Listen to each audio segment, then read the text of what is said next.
স্বাগত খেলাযোগে আপনাদের সাথে আছি আমি ফাইম রহমান। ব্যর্থ ক্রিকেট অপারেশনস কমিটি চেয়ারম্যান অবশেষে নাজমুল শান্তকে রাজি করালেন আরেক সাবেক ক্যাপ্টেন। আয়ারল্যান্ড সিরিজের আগে বিসিবি 9 টেস্ট কাপ্তান চূড়ান্ত করলো সোমবার। বিসিবির বোর্ড সভায় চূড়ান্ত সিদ্ধান্ত হবার কথা ছিল, কিন্তু দুদিন আগেই 2027 সাল পর্যন্ত টেস্ট ক্যাপ্টেন হিসেবে শান্তর নাম ঘোষণা করেছে বিসিবি। নাইয়ান বিন জসিমের রিপোর্ট। সাদা পোশাকে লাল বলের দায়িত্ব ছেড়ে দিয়েও আবারও হাতে তুলে নিচ্ছেন শান্ত, ঠিক এই ছবিটার মতো। 126 দিন পর বিসিবি নিল শান্তকে টেস্ট ক্যাপ্টেন্সি ফিরিয়ে দেওয়ার সিদ্ধান্ত। গত জুনে ওয়ানডেতে মিরাজে আউট হন শান্ত, এরপরই নীরব প্রতিবাদ হিসেবে ছাড়েন টেস্ট অধিনায়কত্ব। খেলাযোগে ওই সময় শান্ত জানিয়েছিলেন কতটা কঠিন ছিল ওই সিদ্ধান্ত। ক্রিকেট বোর্ড আমাকে জানালো যে ওয়ানডেতে তারা আরেকজনকে ভাবছেন। সেই মুহূর্তে আমি আসলে ডিসাইড করেছি যে দলের বেটারমেন্টের কারণে আমার সরে যাওয়া উচিত। ইটস নট অ্যাবাউট যে আমি দুইটা ফরম্যাটে ক্যাপ্টেন্সি পাইনি তাই আমি এখন করব না, জিনিসটা এমন না। It's all about Bangladesh cricket team. শান্তর টেস্ট ক্যাপ্টেন্সি ছাড়ার সিদ্ধান্তের পুরো দায় ক্রিকেট অপারেশনস কমিটির উপর। নাজমুল আবেদিন ব্যর্থ, ব্যাপারটা নাকি ভালোভাবে নেননি বিসিবি বস। আয়ারল্যান্ডের বিপক্ষে হোম সিরিজে তাই আবারও শান্তকেই ক্যাপ্টেন হিসেবে ফেরাতে চায় বোর্ড। উইন্ডিজের বিপক্ষে ওয়ানডে সিরিজের শেষ দিনে মাঠেই শান্তকে এভাবে রাজি করাতে চেষ্টা করেন সেই ক্রিকঅপস চেয়ারম্যান, কিন্তু গলেনি বরফ। ফাহিম ব্যর্থ হবার পরই দায়িত্ব দেয়া হয় বিসিবির একজন প্রভাবশালী পরিচালককে, যিনি জাতীয় দলের সাবেক ক্যাপ্টেনও। শেষ পর্যন্ত ওই সাবেক ক্যাপ্টেনের সঙ্গে আলোচনাতেই ক্যাপ্টেন্সি নিয়ে সম্মতি দিয়েছেন শান্ত।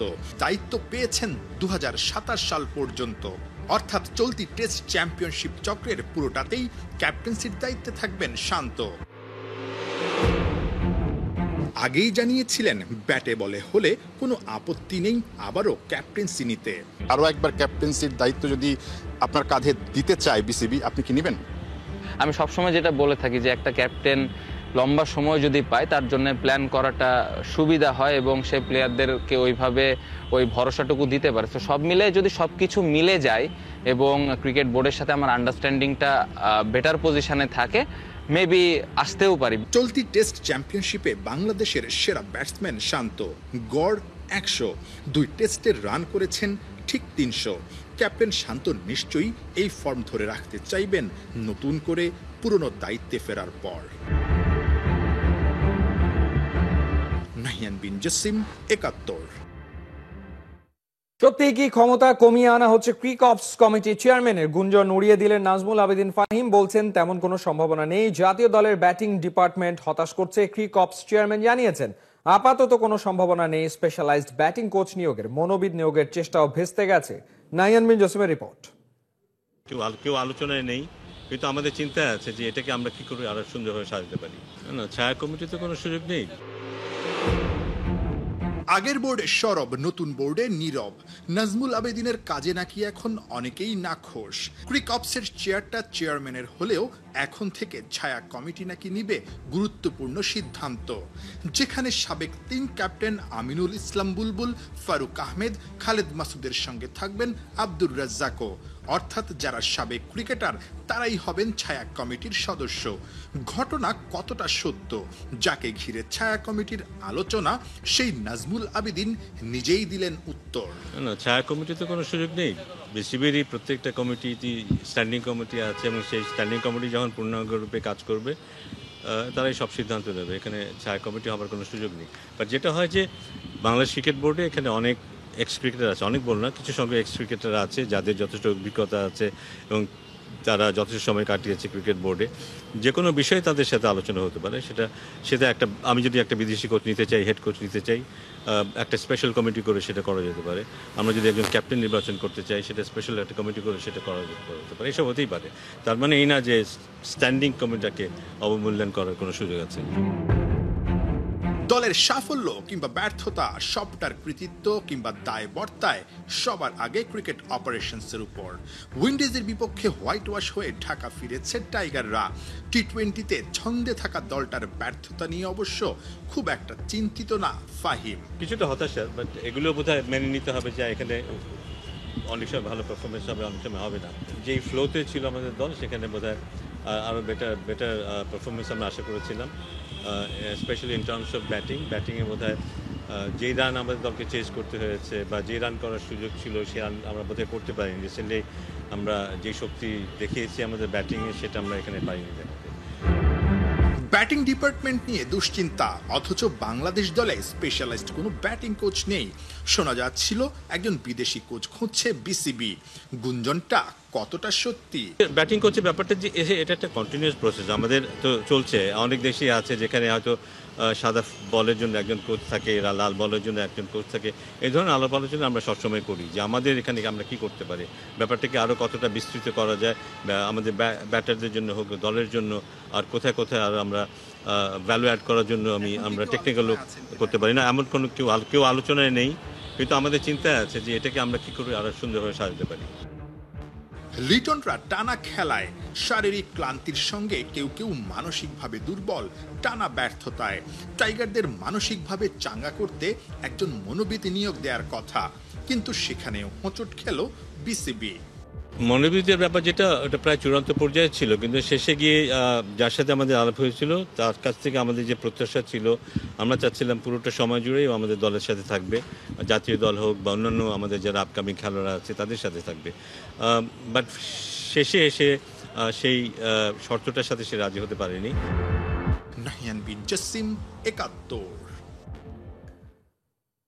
আর মাত্র কয়েক ঘন্টার অপেক্ষা, ইতিহাসের পাতায় নাম লেখাবে কে? ভারত নাকি সাউথ আফ্রিকা? আইসিসি নারী ক্রিকেট বিশ্বকাপের মেগা ফাইনালে রবিবার মুখোমুখি হচ্ছে দুই দল। ভারত আর সাউথ আফ্রিকার সামনে প্রথমবারের মতো বিশ্বকাপ জেতার সুযোগ। ওয়ার্ল্ড উইমেন্স ক্রিকেটের মেগা এই ব্যাটল শুরু দুপুর 3:30টায়। পার্থ বণিকের প্রিভিউ রিপোর্ট। একটা উইনিং বাউন্ডারি, সাথে সাথে উল্লাসে মত্ত দুই বিজয়িনী। বৃহস্পতিবার রাতে আমনজোত কৌর আর জেমিমা রদ্রিগেজের এই সেলিব্রেশনে শুধু একটা দল নয়, সামিল হয়েছিল ভারতের 140 কোটি মানুষ। আইসিসি নারী ক্রিকেট বিশ্বকাপের ফাইনালে ওঠার আনন্দ যে ওই রাতে রূপকথাকেও হার মানিয়েছে। রবিবার আইসিসি নারী বিশ্বকাপের ফাইনালে ভারত আর সাউথ আফ্রিকা যেই জিতুক বিশ্ব পাবে নতুন চ্যাম্পিয়ন। এর আগে দুইবার ফাইনালে উঠলেও শিরোপা ছোঁয়া হয়নি ভারতের। অন্যদিকে সাউথ আফ্রিকার তো এটাই প্রথম ফাইনাল। বলার অপেক্ষা রাখে না, দুই দলের টক্করটাও হবে ব্যাটিংয়ে। এবারের বিশ্বকাপে সাউথ আফ্রিকার ক্যাপ্টেন লরা উলওয়ার্ড 8 ম্যাচে 470 রান করে সবার উপরে, এক সেঞ্চুরির সাথে আছে 3টা 50। অন্যদিকে দুইয়ে আছেন ভারতের স্মৃতি মান্ধানা, 1 সেঞ্চুরি আর 2 50-তে 389 রান তার। শুধু এই দুজনই নন, নাভি মুম্বাইয়ে স্পটলাইটে থাকবেন জেমিমা রদ্রিগেজ, হরমনপ্রীত। দুজনেই ফর্মে ফিরেছেন। দীপ্তি শর্মা, রিচা ঘোষের মতো আগ্রাসী ব্যাটার নামেন 5 থেকে 7 নম্বরে। রয়েছেন আমনজোত কৌরের মতো ব্যাটিং অলরাউন্ডার। এদের দাপটেই এবারে বিশ্বকাপের 3টি ম্যাচে ভারত 330 বা তার বেশি রান তুলতে পেরেছে। অবশ্য ভারতের চিন্তার কারণ বোলিং ডিপার্টমেন্ট।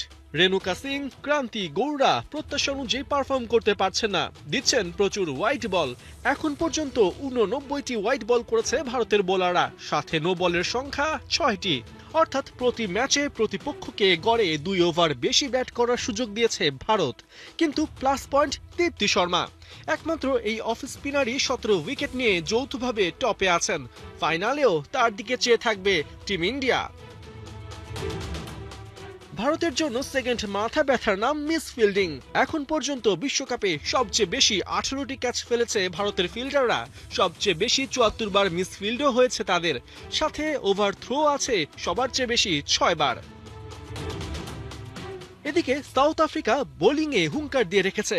গ্রুপ পর্বে ম্যাডিজন ক্যাপ, এমলাবা, ন্যাডিন ডি ক্লার্ক, ক্লো ট্রিয়নরা ভারতকে রীতিমতো খাবি খাইয়েছেন। বলা চলে তাদের গড়ে দেয়া ভিতে দাঁড়িয়েই সেই ম্যাচ জিতেছিল প্রোটিয়ারা। তাছাড়াও ফাইনালে হরমনপ্রীতদের আলাদা নজর রাখতে হবে ন্যাডিন ডি ক্লার্কের ওপর। গ্রুপ পর্বের ম্যাচে 8 নম্বরে নেমে এই পেসার 54 বলে 84 রানের যে ঝড় ইনিংস খেলেছিলেন সেদিন, সেখানেই ম্যাচ হেরে বসেছিল টিম ইন্ডিয়া। সব মিলিয়ে নাভি মুম্বাইয়ের DOI পাতিল স্টেডিয়াম পুরোপুরি তৈরি নতুন বিশ্ব চ্যাম্পিয়নকে বরণ করে নিতে। আইসিসি নারী বিশ্বকাপে Bharat south Africa mega final শুরু দুপুর 3:30টায়। পার্থ বণিক, ৭১। চোখের বিনিময়ে চোখ সারা বিশ্বকে অন্ধ করে তোলে, বইয়ের কথাটাকে সত্য মানেন বাফুফে প্রেসিডেন্ট তাবিদ আওয়াল। প্রতিপক্ষ যতই অন্যায় করুক, বাংলাদেশ নৈতিকতা বজায় রাখবে। এশিয়ান কাপ বাছাইয়ের ম্যাচ খেলতে এসে ভারত সর্বোচ্চ আতিথেয়তা পাবে, বাংলাদেশের ফুটবলাররা মাঠেই বাকি উত্তর দেবে। ফয়সাল হাবিবের রিপোর্টে বিস্তারিত। বৃষ্টির মাঝে ফুটবল বাঙালি জাতির সবচেয়ে বড় ইমোশনগুলোর মধ্যে নিশ্চিতভাবেই একটা। বৃষ্টি এলেই একটা বল আর দুজন বন্ধু নিয়ে মাঠে নামেনি এমন বাঙালি খুঁজে পাওয়া হবে তাই। অবশ্য বিকেএসপির এই ফুটবল শুধুই মজার জন্য খেলা না, বরং গোল ও ছক্কার ফুলঝুরি প্রোগ্রামের চূড়ান্ত রাউন্ডের। সারা দেশে চলা ট্যালেন্ট হান্ট প্রোগ্রামের ফাইনাল ছিল শনিবার। ঝুম বৃষ্টিও আটকাতে পারেনি তা, এমনকি বৃষ্টির ভেতর ক্রিকেটও চলেছে। সেখানে সেরা 6 হিটাররা মেরেছে 83 মিটারের চেয়েও বড় ছক্কা।